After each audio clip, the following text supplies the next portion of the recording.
Hello, ici Philippe Fabignon, le storyteller producteur. Merci encore d'être sur notre chaîne qui va vous aider à créer du business, mais aussi à maîtriser l'art du storytelling et tous les principes de marketing qui vont vous amener à pérenniser votre business, votre projet et encore bien d'autres choses qui vont attirer des clients. Donc, on va commencer aujourd'hui avec une astuce pour vous organiser. Mais avant ça, j'aimerais vous inviter à cliquer sur la cloche du dessus plutôt, je ne sais plus vraiment où elle est placée, ou encore vous abonner à la chaîne si ça n'a pas été encore fait.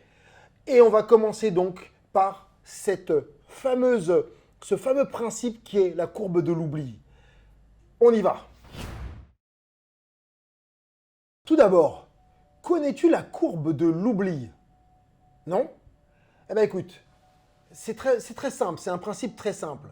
Cette courbe, elle est issue d'études scientifiques visant à montrer que les humains ont tendance à réduire de moitié leur mémoire de toute nouvelle connaissance dans les jours ou les semaines suivant l'acquisition de l'information.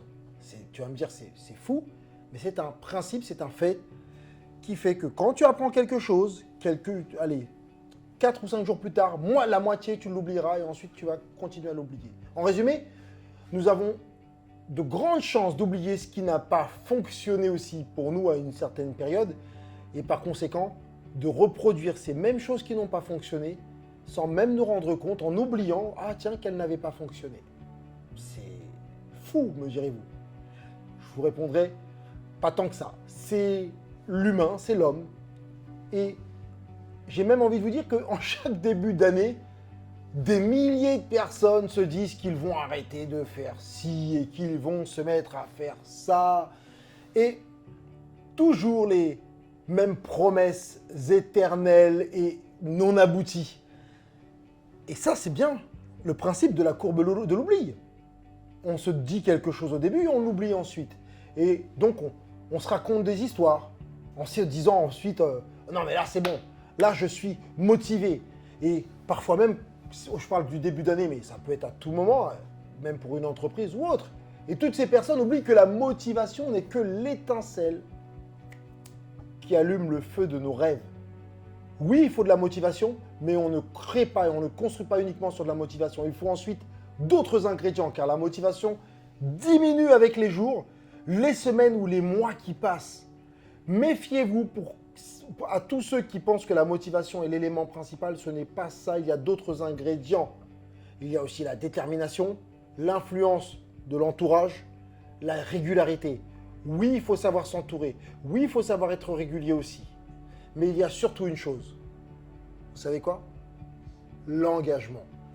Savoir s'engager. C'est un principe sur lequel des gens attendent de vous que vous fassiez une action, que vous alliez au bout de ce que vous avez commencé parce que vous vous êtes engagé. Par exemple, l'engagement est une sorte d'obligation morale ou contractuelle et elle est effective pour ceux qui travaillent dans le monde on va prendre un exemple. Dans le monde professionnel, un salarié qui n'a d'autre choix que de fournir les efforts pour remplir sa mission s'est engagé contractuellement avec un contrat à travailler chaque jour. Donc il n'a pas d'autre choix que de se lever et d'y aller. Voici pourquoi il est important aujourd'hui de s'engager, même pour vous ou pour d'autres, mais auprès d'un public, auprès de clients, d'amis ou même auprès d'un coach. Savoir dire oui, je vais y aller, je m'y engage. Mais bon, ça, on pourra en reparler un peu plus tard. Pour l'heure, je vais vous proposer quelques exercices. Tout d'abord, je vais vous proposer de répondre avec honnêteté, de façon précise, aux questions que je vais vous poser là. C'est très simple, je vous demande de prendre déjà un cahier, n'hésitez pas à prendre un cahier. Et le but va être de vous aider à faire un bilan. Il faut déjà faire un bilan de ses compétences, de ses points forts, mais aussi de ses points faibles. Et ensuite, à partir de ça, on crée un plan d'action. Voilà. Donc, prenez un cahier, un stylo et écoutez, notez et faites ce que je vous dis et vous verrez, il y aura les résultats. Prenez le temps et notez précieusement les réponses dans ce cahier, que parfois vous ressortirez à des moments clés pour pallier à cette courbe de l'oubli.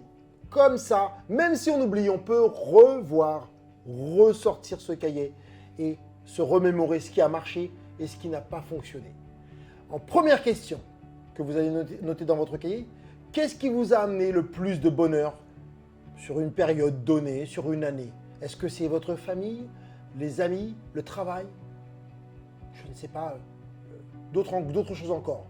Cela va vous aider à faire le tri sur les engagements qui ne vous ont pas rendu heureux aussi. Vous allez faire un constat. Deuxième chose à noter. Qu'est-ce qui vous a grignoté le plus votre bonheur sur cette période donnée? Peut-être que vous avez fait une consultation abusive des réseaux sociaux, peut-être que vous avez fréquenté des personnes toxiques, des personnes qui voulaient vous contrôler, peut-être que c'est le travail, des événements personnels, peut-être que c'est la procrastination, des addictions, je ne sais encore. Déterminez ce qui vous a grignoté votre bonheur. Le but est de reprendre le contrôle sur certains aspects de votre vie. On entame son bonheur quand on a l'impression de perdre le contrôle sur sa vie. Effectivement, restons maîtres. Sachons quand cette action nous donne du bonheur, nous en procure, et quand l'autre ne nous en procure pas. La troisième phrase, ou la troisième chose à faire, c'est qu'est-ce qui vous a apporté le plus de résultats? Notez-le. Qu'est-ce qui vous a apporté le plus de résultats? Le business? Votre vie personnelle? Vos objectifs réalisés? Notez ça. Quatrième phrase, quatrième question qu'il faut vous poser à noter. Qu'avez-vous essayé, mais qui n'a pas marché? Alors, pas d'inquiétude. Il est bon de faire et d'essayer, car cela mène à l'expérience. Soyez honnête, n'hésitez pas, notez-le. En fait, il n'y a pas d'échec, on apprend. La cinquième chose, de quoi êtes-vous le plus fier sur cette période? De quoi êtes-vous le plus fier? Le business, les activités, les projets, la vie de famille, la vie de couple, la relation amicale, l'immobilier? Notez. Le but est de faire un bilan pour savoir ce qui a fonctionné et ce qui n'a pas marché, mais surtout de pouvoir ensuite le visualiser quand la courbe de l'oubli va s'amorcer. Okay? Nous allons observer nos forces, nos faiblesses, nos vérités et aussi nos erreurs. Cela va vous servir à, comme je vous l'ai déjà dit, à surtout ne pas oublier, mais à corriger et à éviter de retomber dans les mêmes travers. Parce que vous êtes probablement parfois dit ça. Oh, je refais toujours la même bêtise, toujours la même connerie. Toujours. Eh bien, de consulter votre cahier vous permettra d'éviter de retomber dedans. Donc, faites ça. Je vous donne rendez-vous pour une prochaine vidéo dans laquelle on va développer. Mais je vous assure que ce cahier, vous avez peut-être dû aussi, je vous invite à regarder cette vidéo sur les listes, la puissance des listes qui va s'afficher en haut, que vous pouvez voir et qui vous aidera aussi à comprendre que les listes sont importantes pour que ça vous donne un horizon, un objectif à atteindre. Voilà. Donc, en ce qui me concerne, je suis arrivé à la fin de cette vidéo, donc n'hésitez pas à laisser un message. J'y répondrai avec plaisir.